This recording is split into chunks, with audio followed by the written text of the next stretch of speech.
Bismillahirrahmanirrahim. Adapun 5 yang dimaksud dalam fatwa kebangsaan di sini, ini berawal dari pertanyaan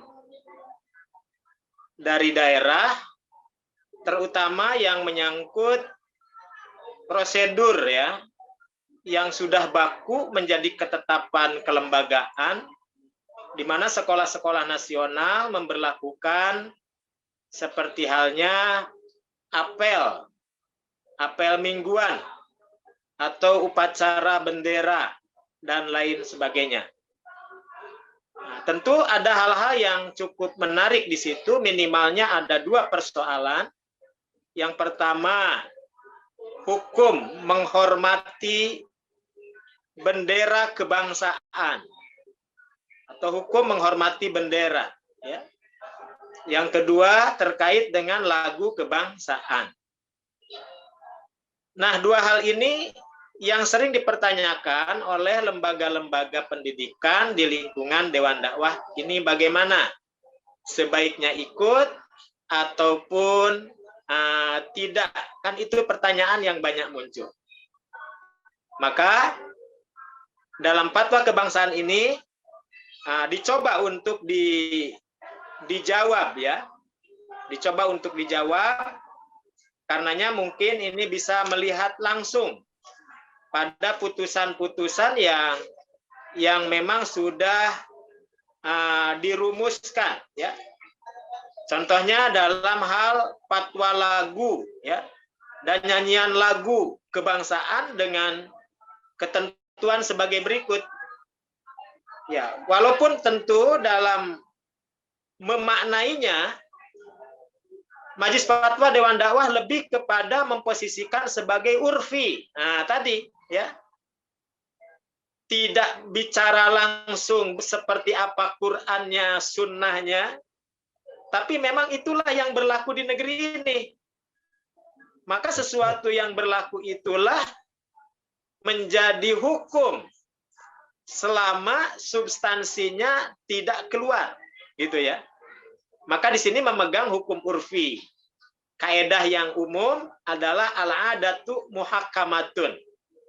Adat istiadat atau tradisi yang memang sudah melembaga, tradisi yang memang sudah menjadi, itu adalah rumusan nasional yang kita tidak bisa menghindari, dan itu bagian dari prosedur kita sebagai anak bangsa yang tidak bisa dihindari. Nah, maka ditunaikan. Nah, oleh karena itu, maka di sini ada poin-poin yang bisa diperhatikan. Contoh terkait dengan lagu kebangsaan.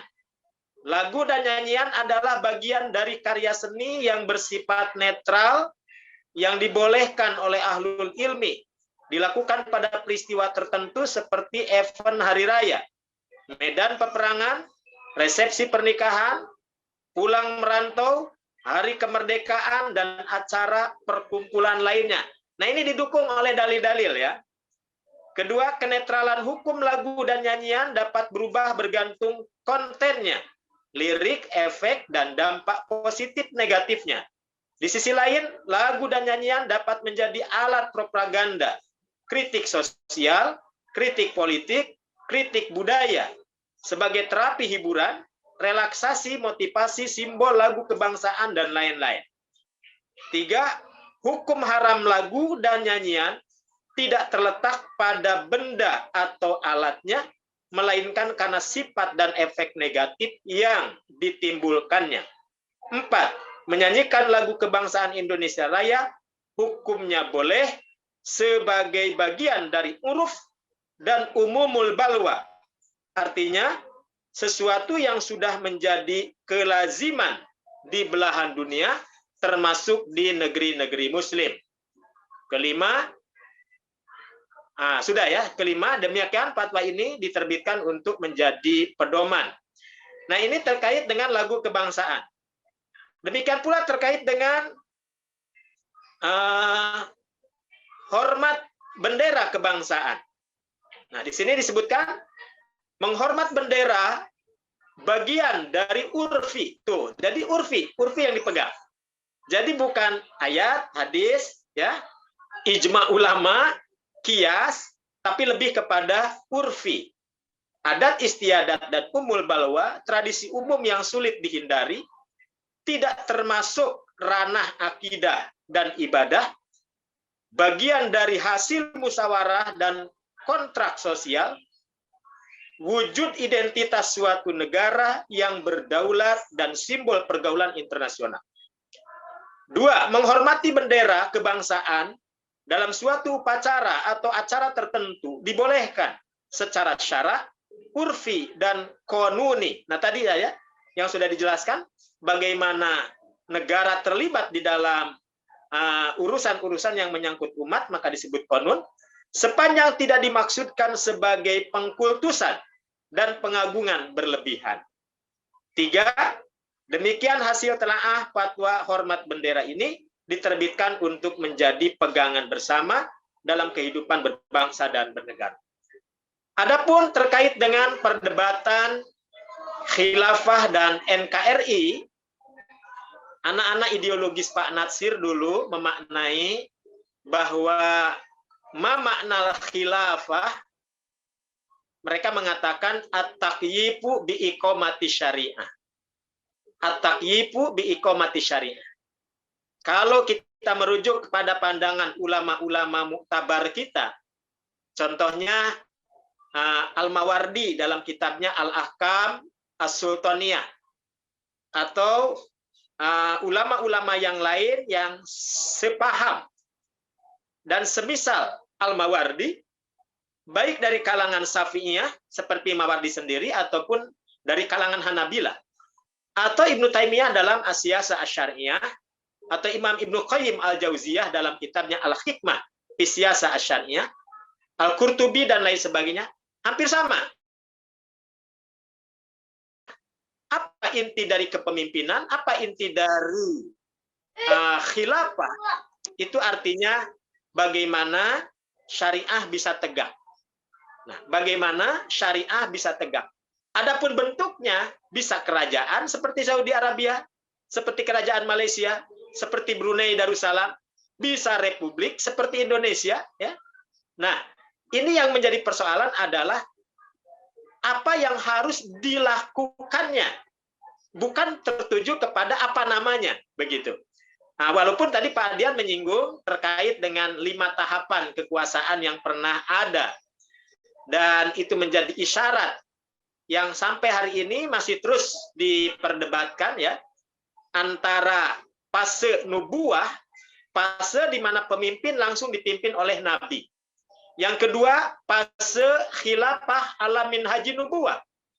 Tidak ada fase khilafah ala minhaji nubuwah persis sama seperti mendekati zaman kenabian, kecuali khulafaur rasyidin.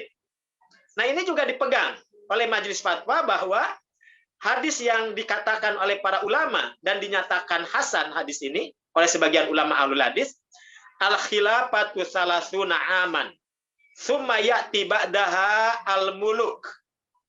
Kekhilafahan yang mirip seperti di zaman Nabi itu ya 30 tahun. Summa ya'ti ba'daha al-muluk, setelah itu lebih kepada pendekatan kerajaan. Walaupun di situ ada Bani Umayyah, walaupun di situ ada Bani Abbasiyah, sampai pada masa Utsmaniyah, itu semua tidak lagi masuk pada salasuna aman. Kekhilafahan yang persis sama seperti di zaman Nabi, hanya 30 tahun. Ada seorang ulama Sudan namanya Ramli Kabi Abdurrahman. Beliau menulis kitab Al-Bi'ah. Apa beliau menjelaskan di dalam kitab Al-Bi'ah? Atau di dalam kitab yang hampir mirip, At-Tariq ila Jama'atil Muslimin. Atau Al-Hindawi menulis kitab Al-Jama'at minal Jama'at. Semua keterangannya sama. Bahwa yang mendekati pada kenabian hanya 30 tahun. Lalu dihitung, 30 tahun itu masa siapa? Ternyata 30 tahun itu masa Abu Bakar As-Siddiq, masa Umar Ibn Khattab radhiyallahu an, kemudian masa Utsman bin Affan radhiyallahu an, masa Ali bin Abi Thalib, dan masa pemerintahan beberapa bulan yang dipraktekkan oleh Hasan bin Ali bin Abi Thalib. Tsumma ya'ti badaha al-muluk. Setelah itu kata Asyuyuti dalam kitabnya Tarikhul Khulafa, itu lebih mendekati pada kerajaan, walaupun kata para ulama mu'arrikhun, para ahli sejarah, walau bentuknya sudah tidak seperti persis khilafah masa kenabian, tapi aroma kehilafahan masih dipakai.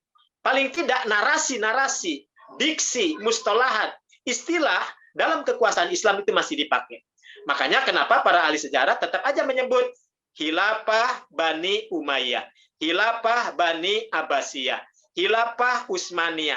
Tapi prakteknya sudah agak mirip seperti kerajaan, gitu ya. Karena yang persis sama hanya 30 tahun tadi. Maka wajar kalau Nabi mengatakan alaikum bisunnati wa sunnatil khulafa'ir rasyidin al-mahdiyyin.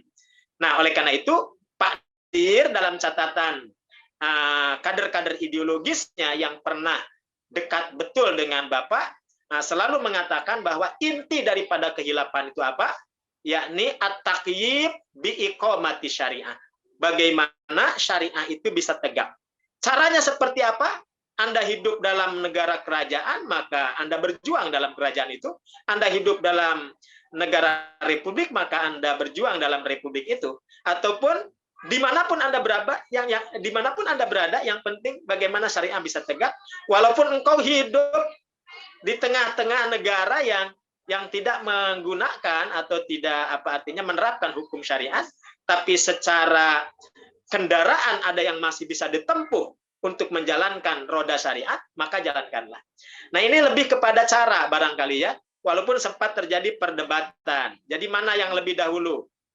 Akidah dulu atau negara dulu, daulah dulu. Nah, saya pikir ini bukan sesuatu yang untuk dibentur-benturkan.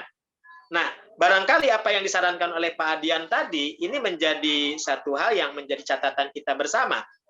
Bahwa kita juga tidak tahu apakah perubahan demi perubahan itu akan tetap seperti ini, atau bisa jadi frekuensinya lebih dahsyat atau lebih berkurang. Nah, jadi hukum akan terus berjalan, prosesnya bisa berubah, tapi substansinya yang tidak boleh berubah. Jadi, fatwa ini lebih kepada proses, bagaimana memproses sebuah kesimpulan.